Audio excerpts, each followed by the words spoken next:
Your Voice is a program designed to create awareness for people, not just persons, but personalities who has made meaningful impacts to the society.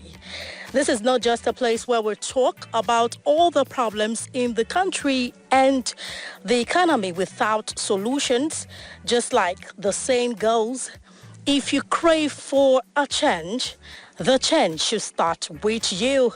Look inwards. What impact are you making in your own capacity, in your own little way?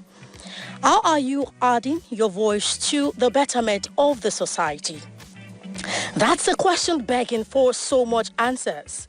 And that's why today, the person I have with me in the studio is someone who has over time distinguished herself in her career, a UK-trained consultant, obstetrician, a gynecologist, a prolific writer, and a global goodwill ambassador, and the founder.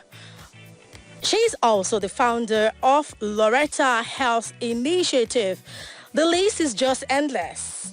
I am talking about Dr. Loretta Oduware Ogboro Oko.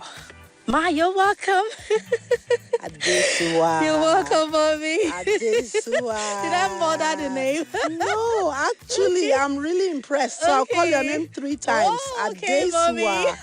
You Welcome on the show. You have said those names really, really well. Okay, You said my name well. It's a mouthful. It is Okay. Loretta Oduware Ogboy Onaro Ogboro Oko. Oko. So it's a Ogboro. hyphenated name. That's my Okay. last name. Okay. Well done. Well done. Wow. So Well good to done. have you here. Thank you. With us on B-Side FM. Thank You you. know, our listeners may not understand the excitement, but in the course of the conversation, they will get to know about all of that. Okay, so it's officially the maiden edition of Your Voice, and we are kicking off with the topic. We're kicking off with the topic on diversity, inclusion, equality, and accessibility. The DEIA. We're looking at it from the political perspective.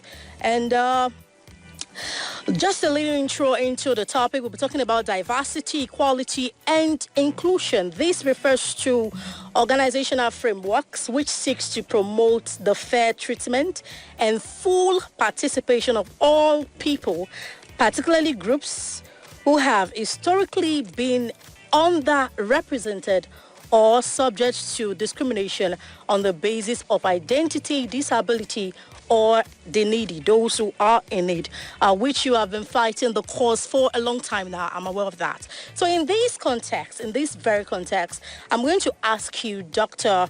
Loretta Oduware Ogboro Oko. Okay. Well done. Okay. Okay. As a global figure, do you think politics or politicians create room for all of this? All of these that we have analyzed, that I have, throw light on that. Do you think that our political system give room for all of this? Looking at the recent happenings in the country. The simple answer is no. Okay. Especially in our climb in the world today. The simple answer is no. Okay. You use the word politics and politicians. Absolutely. Yep. That is very, very different from leaders and leadership. Okay. Let's not get it twisted. Okay. So, why am I saying the answer simply is no? I was going around Edo State and by extension Nigeria. Okay. And I've been in a number of places, hotels, and even hospitals. Okay. And in majority of them, I do not see ramps for the disabled. I don't want to call them disabled. I want to call them differently abled. The reason is simple. If your sense of sight is impaired, it means you hear very well. Absolutely. You hear a pin drop. I wouldn't hear that. Okay. If you get into a lift in England, when I first got to the UK, get into a lift, the lift will close. Then it will say, ground floor. And then you go, when the door opens. I didn't pay attention to it because I can see, I can hear. It made no difference. Then one day someone called me and said, do you know why that happens? Okay. It is because they have thought about it. The person who doesn't see will see the flashing light. Okay. The person who doesn't hear is going to also have a signal. Okay. That we have reached where we are. If you go on the pavement in some countries, some areas are rough. So the rest is smooth.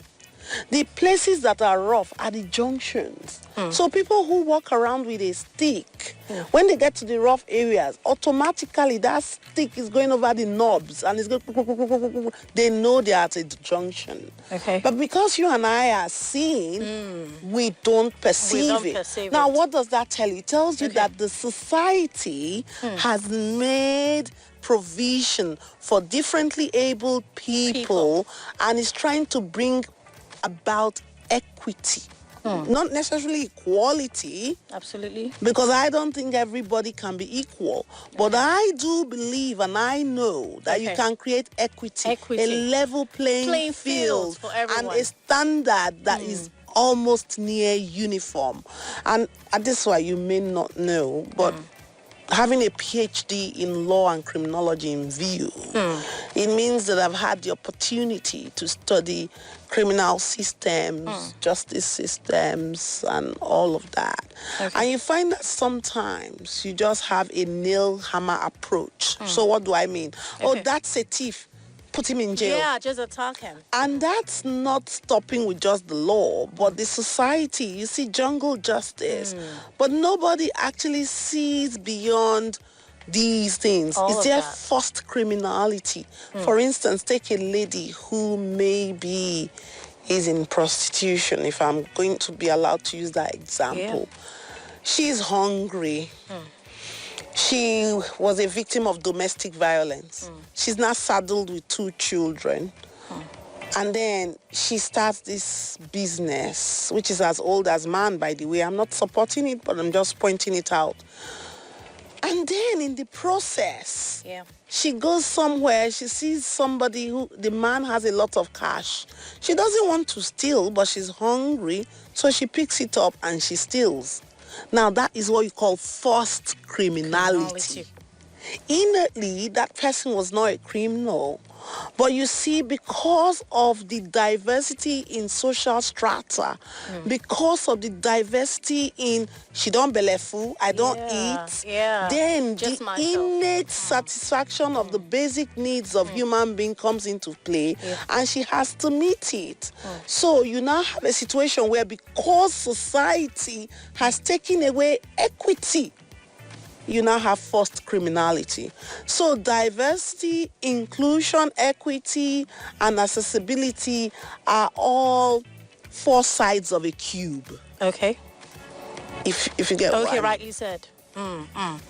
And if we want to talk about politicians making it the order of the day that this actually is practicalized for citizens, then politicians need to step out of that mentality of politicking, especially in climes of developing nations. I don't like to use the word developing. I'll call it poor resource or resource poor nations, because I don't even really feel the West is developed. Forgive me. Yes, they are lagging in many, many things. So development is relative. There are many things we have that they don't have. So I would use the word resource-rich or resource-poor nations.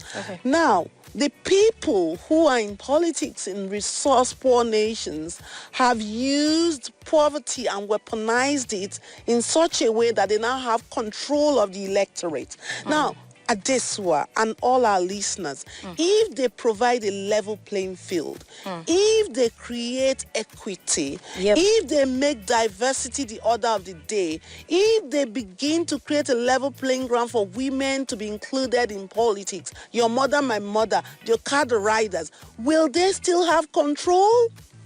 No, because people will begin to interrogate governance. And once that happens, the average self-centered politician has a problem. But a true leader who understands that leadership is service to the people will be glad. And this is the only difference I see between resource-rich nations and resource-poor nations. Is the followership awoke? Are they demanding that equity will not be given to you?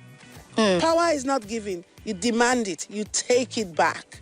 Accessibility, you demand it. Accountability, you demand it. And that will come with an awoke leadership.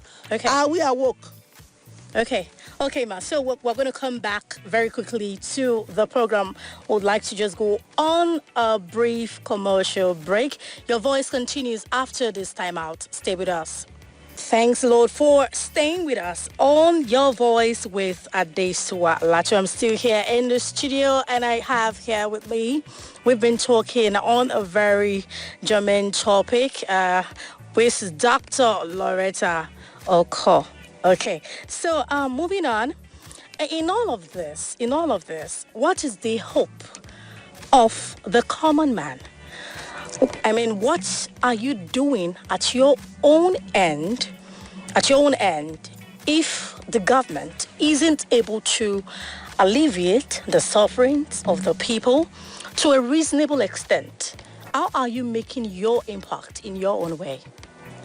Thank you, Adesua. Your question is closely linked to what you are doing here. Okay. Your Voice, Maiden Edition, B-Side FM. I mean, you people need a big shout out. Wow, thank you so much. Because what you're doing right now is telling all of us to look in the mirror. Absolutely. Just get a mirror if you're hearing the sound of my voice or Adesua's voice, and look in that mirror. Look inward. Now, when you look in that mirror, ask yourself, who am I? Am I wonderfully made? Am I fearfully and wonderfully made? And guess what? You are. And even as you are, if those of us who are Christians, and I am unashamedly Christian, but very tolerant of every single religion, ask yourself, God made us in his own image and in his own likeness. Yeah. So that means there's a bit of God in every one of us. Okay. If you are tall, if you're short, if you're poor, if you're rich, if you're a man or a woman, boy or girl, if you are able or differently abled, there's a bit of God in us. So what that means is we can create just like God can. I didn't say it. Loretta Oduwari didn't say it. It's in the Holy Book. It means Adesua can create. And just as we can create, it means we can destroy. Because even God destroyed. Yeah, absolutely. But the question is, what are you doing more? Are you creating more than you are destroying? Are you in a balance, 50%? When I was growing up, my father used to tell me, he said, you need to conquer self for you to levitate above poverty of the soul. Wow. Physical poverty is a problem. It's in my book, My Father's Daughter. I wrote it there. Physical poverty is a problem. It's a problem that can be solved. So if I'm hungry, you give me food. Yeah. It can be solved. But poverty of the soul and mind cannot be solved. Cannot. Let me tell you why. It is the reason why I am rich, but I am amassing wealth for generation yet unborn at the expense of the people here because I have no value for human life. So you make me a minister. You tell me that there are funds to grade the road. I don't bother grading the road. I award the contract. I pocket more than 50% of it. Yeah. I am not thinking about the people that are going to die on those roads.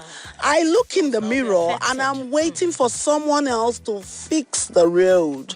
But it's down to me to actually fix the road and save those lives. But because I have no value for human life, I don't even do the roads. Talk less more doing the road and thinking of the differently abled people.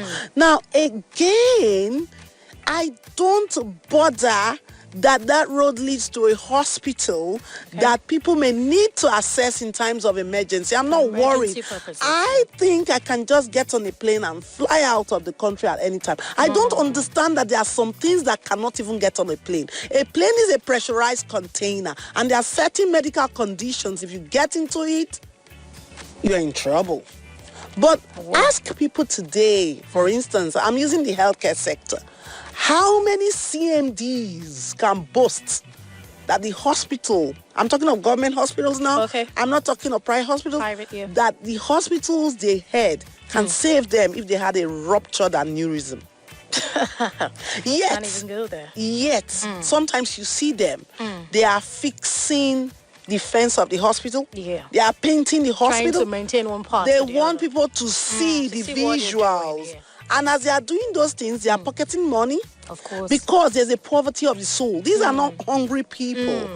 It is only poverty of the soul that will make them amass more money for themselves. And then, when their children come, what happens? They sell off all those things. So, poverty of the soul is one of the reasons why we are not able to levitate above things that will make us to divide things equally, which is equity. Okay. Diversity and inclusion. Inclusion, yeah. So we need to conquer it, and that's why we all need to go to the mirror. Are you a road user? The traffic light says it's showing red, but you are running across. It's poverty of the soul. You are not considering that somebody else, they come. Another person want use that road. Or, they consider, say, one market woman feed a pass where you go jump because in things say you still there red. Do you understand? Yeah. Once we conquer self, and self is very difficult to conquer. Absolutely. So in our own corners, you said, what can we do? Yeah.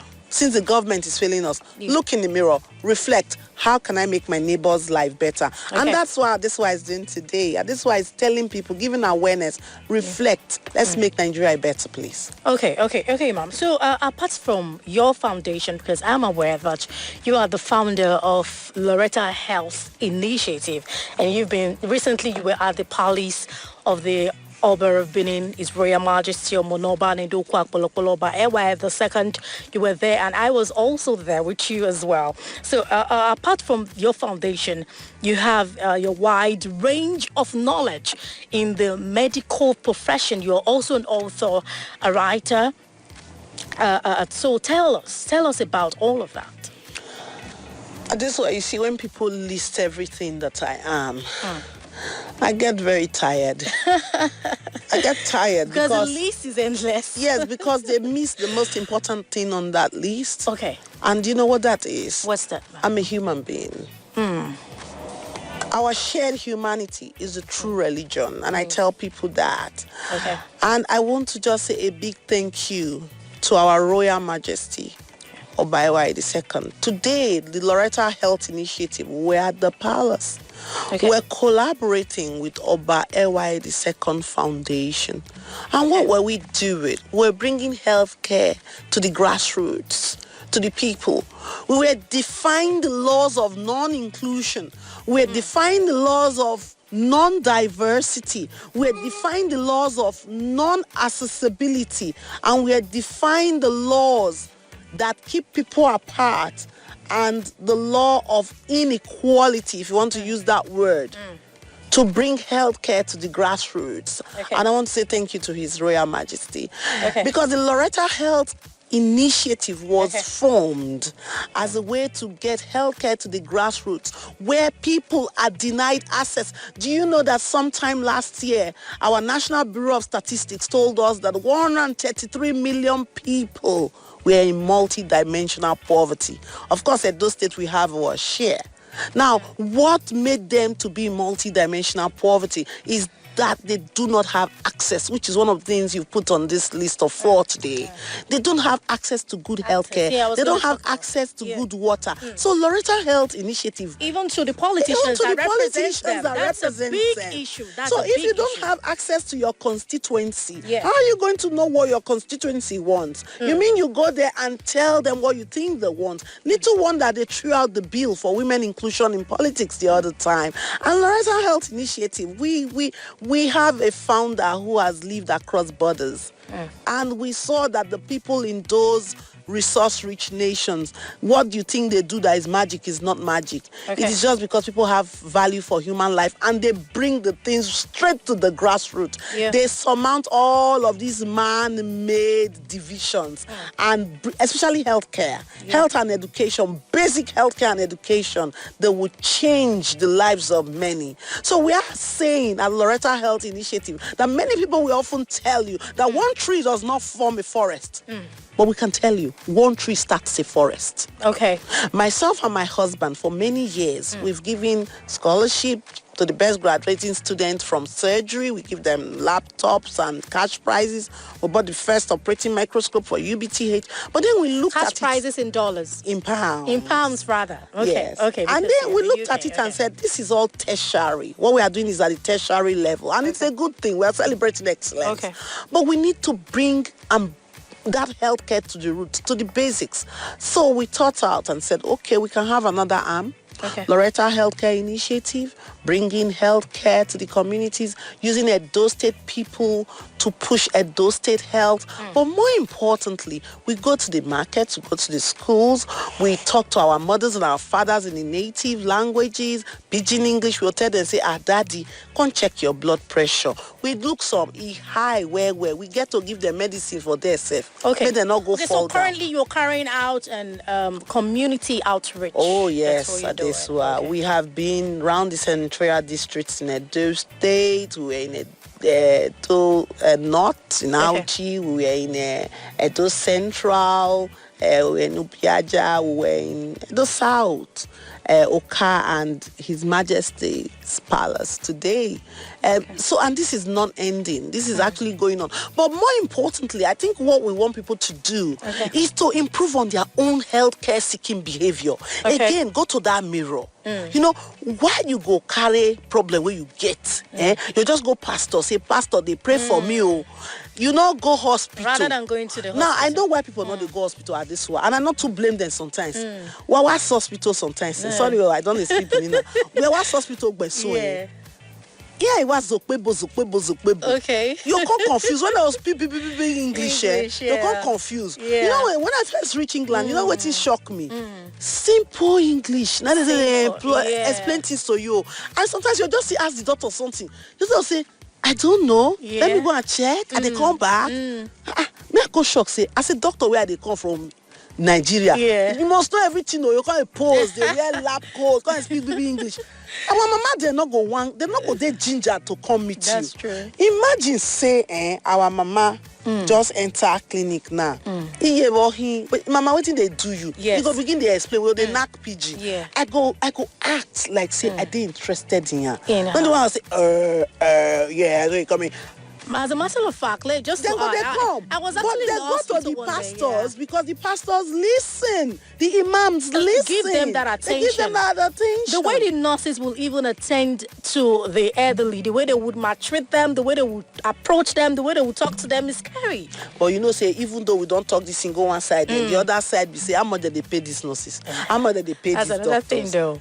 What is the workforce capacity, the remuneration? Yeah. You know, those things are also defective. there, yeah. So if you look at them at the same time, Two ways, you know, two-way things. there's always two ways. It's not Yeah. a single story like That's true. Chimamanda would say. So I am proffering that. One way to walk around this is to find indigenous solutions to our problems. And this your topic today of diversity, inclusion, equality, and accessibility is key. Can the doctors assess the CMDs? That's another thing. Can the doctors just come and say, government, let's sit down and negotiate. There is no water in this hospital. And sometimes when the doctors they strike, or more when I see their list, only me want to shake my head. Auntie, in the international community, once your list of demand pass 5, forget it. And then when you leak the list, doctor increase salary, increase the so allowance. many demands. Why don't we turn it on its head? Why don't we just say in the hospital there are no beds for the patient? Why don't we say in the hospital patients do results and they don't get it until next week? Now, if you have 5 demands and you make 3 about the patient-centered care, and two about yourself, even the I'm patients will fight your they cause. Would, yes, they would. And my husband always says, Douglas Chukwemeka, he says, the Nigerian patients are worth it. But people don't think beyond their noses. They don't look in the mirror. You know, say at any time, any of us will be Nigerian patient. Even if like you be the president, you have to gas anytime. Yeah. So LHI, in a nutshell, just to summarize, we're saying improve your health-seeking behavior. We're saying we're taking health care to the basics. We're working with volunteers, good men and women, beautiful students, medical students, paramedics, nursing students, people in the community. You know, and I want to say a big shout out and thank you to all of them, the optometrists, you know, people, I don't want to mention names, I don't want to call fights today, but they are great minds everywhere helping us, donors, you know. Wow. We just can't thank the community enough. And because the community is involved, they are beginning to see like their project. Yeah, they're so even protecting us. Open up to it. Exactly. Wow. That's awesome. So quickly, before we call it a day, you have a lot in store. Like you have been, telling us, you've been exposing us to a lot of things already. So too much to be unnoticed or thrown under the carpet. So what are your plans going forward? Any future ambition? Oh, sure. Okay. My plans going forward can be better phrased as what is our plan going forward. And when I say our plan, it's not just myself and Adesua Lato or Adesua Lato and I. No, that's not it. It's the plan of the whole of Edo State, the plan of the whole of Nigeria. What's our plan moving forward? Your voice is asking us today from B-Side FM. 90.1 FM. And I'm saying that every Nigerian, every Edo State person wants progress. Absolutely. They want progress. They want to go to the next level. And as sure as tomorrow comes, my plan going forward, God willing, which is based on God, is that with all of this teeming population in the state and in Nigeria, you and I, we pick up the light and we'll let our light shine. We're going to take up light and we're going to light Edo State, not just physically, but the hearts of the people. And we cannot do it alone. And that's why I keep saying big shout out to B-Side FM. We're going to do it as a team. Edo State people they've decided that they don't break. May we carry this light. May we light Let's take it to the next level. Wow, thank you so much. It's been an awesome time talking to Dr. Loretta Oduware Ogboro Oko. She's going to finish me now. You try.